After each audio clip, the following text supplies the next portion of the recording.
सभी को मेरा नमस्कार। कुछ व्यस्तता होने की वजह से वीडियो शेयर नहीं कर पाया कुछ दिनों से, और आज का अपना वीडियो साथियों रहेगा प्रगतिवाद पर, जो आधुनिक काल के अंतर्गत आता है। तो हम प्रगतिवाद पर चर्चा करेंगे। बहुत ही अच्छे या पॉइंट्स के रूप में ये वीडियो आप सबके लिए बनाया गया है, जो भी हिंदी से लेक्चरर या स्कूल कॉलेज लेक्चरर की तैयारी कर रहे हैं उन साथियों के लिए। तो आप चैनल पर नए हैं और फर्स्ट बार सुन रहे हैं तो ज़रूर बेल आइकन दबा के चैनल को सब्सक्राइब कर लें, लाइक शेयर करना ना भूलें और कमेंट करके अपनी राय जरूर दें। तो प्रगतिवाद काव्य धारा के अंतर्गत हम देखते हैं कि इसमें साम्यवाद की साहित्यिक अभिव्यक्ति है। प्रगतिवाद के प्रमुख कवि नहीं हैं, तो इसमें आपके आगे जो हैं वो नहीं है, क्योंकि ये प्रयोगवाद के कवि हैं।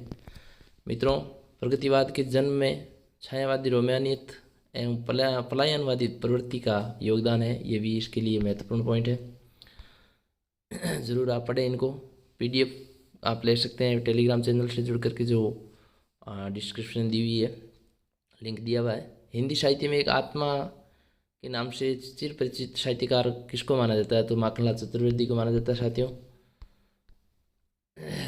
और अगला पॉइंट है कि छायावाद उत्तर काल के कवियों में हरिवंश राय बच्चन का नाम उल्लेखनीय माना जाता है। प्रगतिवादी काव्य धारा का आरंभ 1936 से माना जाता है। प्रगतिवाद में नारी को पुरुष की सहयोगिनी का स्थान दिया गया तथा नारी की सामाजिक स्थिति पर अधिक बल दिया गया।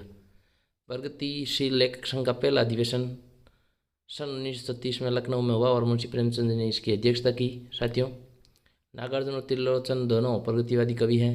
आगे ने प्रगतिवाद को एक राजनीतिक बिल्ला कहा है, तो भी ये महत्वपूर्ण है। मैथिली गुप्त के बाद राष्ट्रकवि के रूप में माने जाते हैं। तो दूसरे राष्ट्रकवि रामधारी सिंह दिनकर है। कविता में सामाजिक चेतना की प्रमुखता के कारण कवि दिनकर को युगचरण भी कहा गया है, तो ये भी ध्यान रखें, युगचरण रामधारी सिंह दिनकर। दिनकर की कविता को द्विविधि युगीन काव्य धारा का आधुनिक ओजस्वी प्रगतिशील संस्करण कहा जा सकता है। रामविलास शर्मा, डॉक्टर रामविलास शर्मा के शब्दों में प्रगतिवादी साहित्य जनता की तरफदारी करने वाला साहित्य है। ये इनके खुद के निजी विचार है। छायावाद स्वच्छंद काव्य धारा के प्रवर्तक कवि हैं हरिवंश राय बच्चन, जिनको हलावाद का प्रवर्तक भी माना जाता है। लखनऊ में आयोजित प्रगतिशील लेखक संघ का प्रथम अधिवेशन मुंशी प्रेमचंद की अध्यक्षता में हुआ। प्रगतिवाद के मुख्य पत्र के संपादक रहे नरेंद्र शर्मा और सुमित्रानंदन पंत, जो रूपाब पत्रिका है 1938 में, उसके अंतर्गत। कवि त्रिलोचन का पूरा नाम है वासुदेव सिंह त्रिलोचन। प्रगतिशील लेखक संघ की स्थापना किस वर्ष हुई साथियों? 1937 में। प्रगतिवाद को साम्यवाद की साहित्यिक अभिव्यक्ति किसने कहा? डॉक्टर नागेंद्र ने कहा। तो बहुत अच्छे पॉइंट और नोट्स के रूप में आप इनको जो है वो पढ़ सकते हैं। वीडियो शेयर ज़रूर करें और चैनल को सब्सक्राइब कर लें। इसी प्रकार से नए नए वीडियो के लिए प्रगतिवादी कविता का मुख्य विषय है, तो मुख्य विषय है वो है शोषित पीड़ित जन समाज। साहित्य का मार्क्सवादी दृष्टिकोण है प्रगतिवाद। छायावादी काव्य की प्रतिक्रिया के रूप में उत्पन्न काव्य धारा प्रगतिवाद है। प्रगतिवादी काव्य धारा के प्रमुख साहित्यकार पंत, बच्चन, दिनकर, निराला, शिवमंगल सिंह सुमन, भगत चरण वर्मा, नागार्जुन त्रिलोचन, केदारनाथ अग्रवाल, सोनलाल द्विवेदी, माखनलाल चतुर्वेदी, धूमिल और रामविलास शर्मा प्रमुख कवि हैं। प्रगतिवाद की समय अवधि 1936 से 1943 तक मानी जाती है, 43 तक। प्रसिद्ध प्रगतिवादी कवि त्रिलोचन साहित्यिक क्षेत्र में किसके अन्वयी माने जाते हैं? तो निराला के। कौन सा प्रगतिवादी कवि धरती के कवि के रूप में? तो त्रिलोचन को माना जाता है। प्रसिद्ध प्रगतिवादी कवि त्रिलोचन की प्रारंभिक कविताओं में छायावादी काव्य शैली का पूरा प्रभाव है, अर्थात कवि त्रिलोचन छायावाद से आकृष्ट होकर प्रगतिवाद में आए। गजलें और रुबाएं किसने लिखने वाला प्रगतिवादी कवि था? त्रिलोचन। धूमिल प्रगतिवादी कवि थे। धूमिल की सारी शब्दावली सामाजिक और राजनीतिक संसार की शब्दावली है। प्रगतिवाद का सबसे बड़ा दोष है विदेशीपन ज़्यादा है इसमें। छायावाद से प्रगतिवाद में आए दो प्रसिद्ध कवि पंत और निराला माने जाते हैं।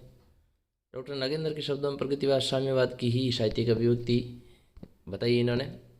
हालावादी काव्य रचना के लिए प्रसिद्ध हैं हरिवंश राय बच्चन। एकांत गीत, मिलन यामिनी, आरती और अंगारे, दो चट्टाने आदि कविताओं के लिए जो कवि हैं वो है हरिवंश राय बच्चन।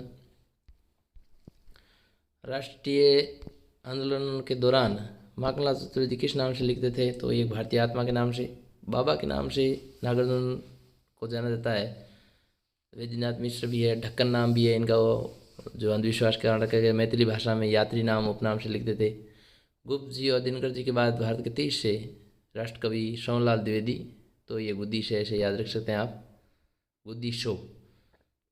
भारत के दूसरे राष्ट्र कवि जवाहर सिंह दिनकर का प्रगतिवादी काव्य धारा में उदय हुआ। सोहनलाल द्विवेदी की दो प्रसिद्ध राष्ट्रीय कविता हैं, सेवाग्राम और जय गांधी। प्रगतिवादी काव्य में कला पक्ष की उपेक्षा हुई है। प्रगतिवादी काव्य में धर्म तथा ईश्वर का विरोध हुआ है। शिव मंगल सिंह सुमन प्रगतिवादी काव्य धारा के कवि हैं। सोहनलाल द्विवेदी के काव्य का प्रमुख स्वर राष्ट्रीयता व गांधीवादी विचारधारा है। सूर्यकांत त्रिपाठी निराला को प्रगतिवाद का अग्रदूत माना जाता है। सोहनलाल द्विवेदी की प्रमुख काव्य रचनाएं हैं भैरवी, पूजा गीत, सेवाग्राम और जय गांधी, ये इनकी रचना मानी जाती है। साथियों, सोहनलाल द्विवेदी के 3 प्रमुख आख्यान फरक काव्य हैं कुणाल, वासव दत्ता और विश्वान, ये इनके 3 जो है वो माने जाते हैं। बाल साहित्य के क्षेत्र में सर्वाधिक ख्याति प्रसिद्धि अर्जित करने वाले साहित्यकार सोहनलाल द्विवेदी को माना जाता है। मित्रों, सोहनलाल द्विवेदी की सबसे प्रसिद्ध बाल साहित्य रचना है वो है दूध बताशा। अन्य है बच्चों के बाप, चेतना, बाल भारती, विश्व शिशु भारती, हंसो हंसालो, दुर्वा व मोदक। राष्ट्रीय धारा के कवियों में एक भारतीय आत्मा की संज्ञा से अभिहित कवि माखनलाल चतुर्वेदी, कविता का मूल स्वर राष्ट्रवाद और गांधीवाद है। एक भारतीय आत्मा नाम से विख्यात राष्ट्र कवि माखनलाल चतुर्वेदी स्वतंत्रता आंदोलन के दौरान कई बार जेल गए। हिंदी साहित्य के किस कवि को शरीर से योद्धा, हृदय से प्रेमी, आत्मा से विह्वल भक्त और विचारों से प्रांतरी माना गया, तो ये माखनलाल चतुर्वेदी को माना गया। आधुनिक हिंदी गीति काव्य के क्षेत्र में सर्वाधिक लोकप्रियता प्राप्त कवि हरिवंश राय बच्चन है।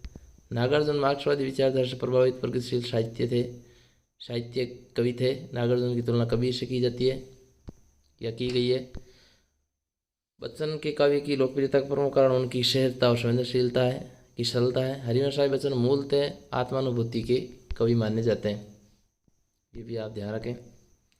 रामदास सिंह दिनकर का सबसे प्रसिद्ध खंड काव्य उर्वशी माना गया है। दिनकर की अन्य कार्य और रचनाएं कुरुक्षेत्र, रेणुका, हुंकार, रसवंती, शामधेनी, बापू, इतिहास के आंसू, धूप और धुआं, नील कुसुम, उर्वशी, रश्मिरती, सीपी और शंख, हारे को हरिनाम, दिल्ली, परशुराम की प्रतीक्षा, ये दिनकर की है कविता रचनाएं।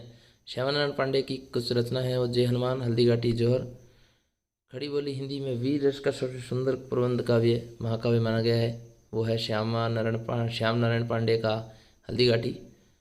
बच्चन की काव्य कृतियों का दूसरा चरण निशा निमंत्रण से व 30 चरण शतरंगी से शुरू होता है। शतरंगिनी से निशा निमंत्रण बच्चन ने अपनी पत्नी के निधन से आहत भावों का समावेश किया है। रेणुका, हुंकार, सरस्वती दिनकर की प्रथम चरण की काव्य कृतियाँ हैं। दिनकर की पहली प्रसिद्ध कृति रेणुका मानी जाती है। माखनलाल चतुर्वेदी की सर्वाधिक प्रसिद्ध और साहित्यिक पुरस्कार प्राप्त रचना हिमतरंगिणी है। हरिवंश राय बच्चन के हालावादी रचनाएं मधुशाला, मधुबाला, मधुकलश 35 और 38 में। बच्चन की पहली प्रसिद्ध काव्य कृति मधुशाला 1935 में प्रकाशित हुई थी।